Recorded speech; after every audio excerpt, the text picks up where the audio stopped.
discusión, este debate, que de pronto para algunos puede ser discutir el artículo puntual de la reforma al IES, nos permite precisamente lo que él ha dicho, desnudar una realidad que no está aislada únicamente a través de un incremento ínfimo a lo que es la pensión jubilar a los campesinos, sino también entender que cuando hablamos de campesinos nos estamos refiriendo a un importante sector de la población, aquellos que hacen de su actividad diaria esa agricultura familiar, que permite precisamente resolver el problema de la alimentación de este país en más del 64% de la demanda, de lo que constituye una canasta familiar de los alimentos básicos. Yo creo que ese elemento es importante saber de quién estamos hablando cuando hablamos de los campesinos. Estos campesinos precisamente que garantizan, decía, los alimentos que consumimos más de 15 millones de ecuatorianos. Estos campesinos que representan el sector agrícola, pero que también representan el sector pesquero de nuestra patria, están agrupados en organizaciones. Es un seguro que tiene justamente esa vitalidad de comprometerse con el país, de aportar a la economía nacional, desde inclusive su propia tradición organizativa, que son las organizaciones comunitarias, son los que velan precisamente y los que contienen la migración campo-ciudad. Cuando aquí hablamos en otros temas de qué es lo que está pasando con el tema de la movilidad humana, nos tenemos que referir justamente a la necesidad de proteger a este sector para frenar esa migración campo-ciudad. Cuando hablamos de la reactivación productiva, tenemos que dar cuenta de lo que significa el aporte a la economía nacional de este sector productivo de nuestro país. Y precisamente quienes forman el Seguro Social Campesino, un dirigente la semana pasada decía: vamos a cumplir 50 años. Y las cifras dicen poco, diría yo, de la responsabilidad, no de ahora, no desde hace 5 años ni 10 años, de los 50 años tenemos que evaluar cómo ha respondido un Estado y una sociedad en estos 50 años frente a los campesinos de nuestra patria. Y cuando digo eso, tenemos que referirnos a lo que decía el asambleísta Torres. En el 2007, ¿cuántos de esos campesinos, de esas 680,000 familias que constituyen el campo, han estado afiliadas al seguro campesino?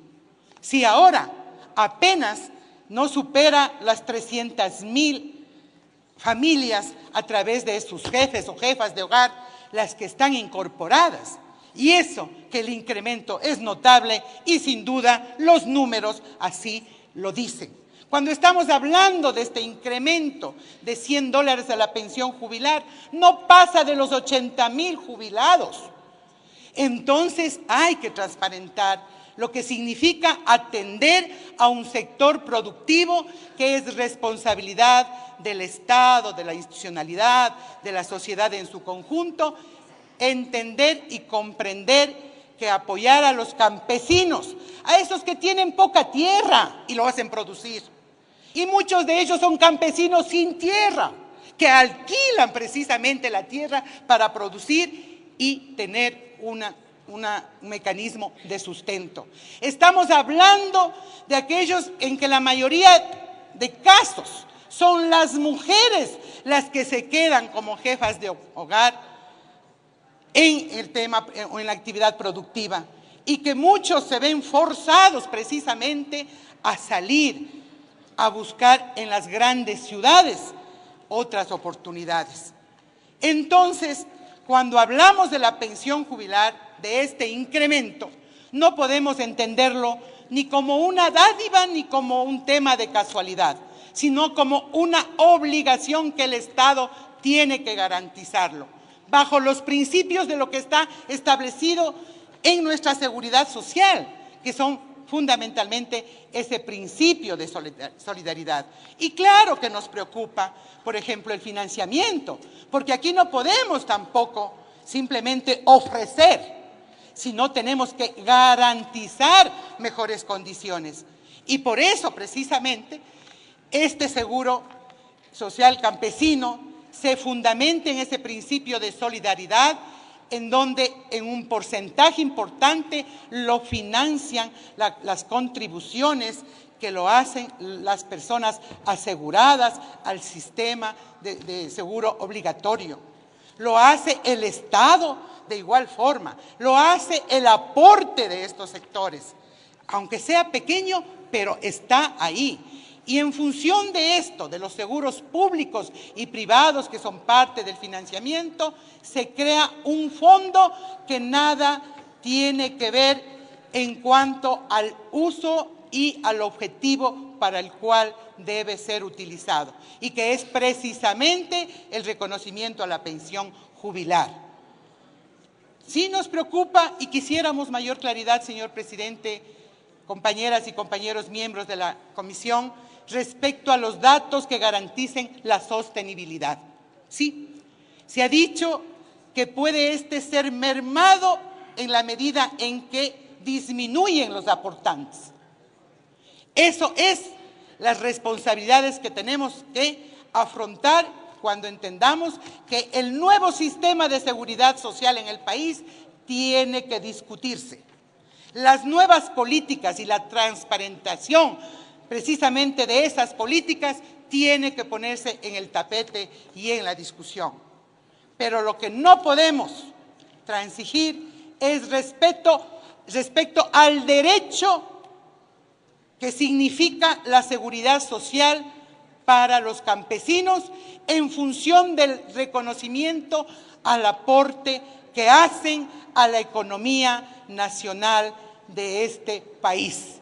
Si eso ha sido una prioridad determinada por el proponente de esta reforma, el compañero presidente Lenín Moreno, yo no lo dudo que esta asamblea tiene que dar una respuesta positiva. Vamos a tener entonces la oportunidad de un segundo debate, en donde podemos tener las cifras claras para garantizar la mayor sostenibilidad.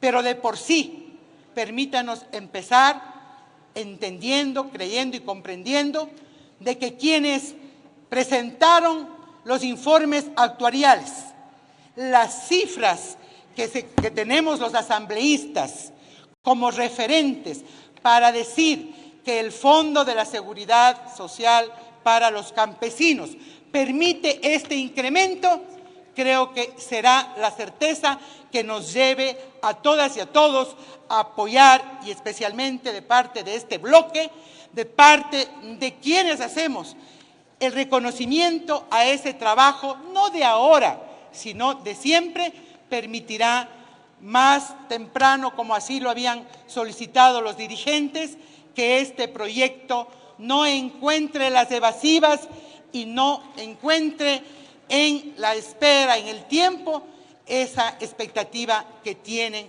nuestros compañeros y compañeras. Comparto, señor presidente, algunas inquietudes respecto de que la reforma también garantice las condiciones de igualdad de hombres y mujeres cuando estos así deben ser concebidos en lo que significa ser jefes o jefas de hogar. He señalado, uno de los temas fundamentales ha sido que muchas de las veces son las propias mujeres las que se enfrentan a la responsabilidad del sustento de la familia, y ese debe ser la base y el criterio fundamental para determinar la igualdad de condiciones que deben tener hombres y mujeres. Me preocupa también, señor presidente, muchas veces hemos estado socializando este proyecto. Concretamente quiero hacer eco acá de lo que ha sido el pedido de una comunidad de Pueblo Nuevo en el cantón Pimampiro de mi provincia, en donde se decía que las mujeres que tienen el bono de desarrollo humano o las mujeres que acceden a su condición de jefas de familia de manera automática están fuera del programa del bono de desarrollo humano. Son estas las cosas, o sea, que tienen que quedar muy claras en la reforma. Se trata de un derecho a la seguridad social y a una protección, responsabilidad del Estado a la población rural que trabaja la tierra y que aporta con la alimentación de sustento para la mayoría de la población. Son estos entonces los requerimientos y el tiempo que tenemos, señor presidente, para aprobar en segundo debate en los próximos días de manera puntual, porque el informe actuarial así lo garantiza, porque es necesario reconocer ese aporte y porque ante todo la Constitución y la ley, y no puede ser ninguna, inclusive problemas respecto a algún literal o numeral, los que impidan el ejercicio de este derecho. Convoco a que esta sea una respuesta unitaria del Legislativo frente a una propuesta del Ejecutivo, que lo que está haciendo es justicia frente a nuestros campesinos y a nuestras campesinas, a nuestros trabajadores del campo, del sector rural, pero también a nuestros pescadores. Muchísimas gracias, presidente. Tiene la palabra asambleísta Patricio.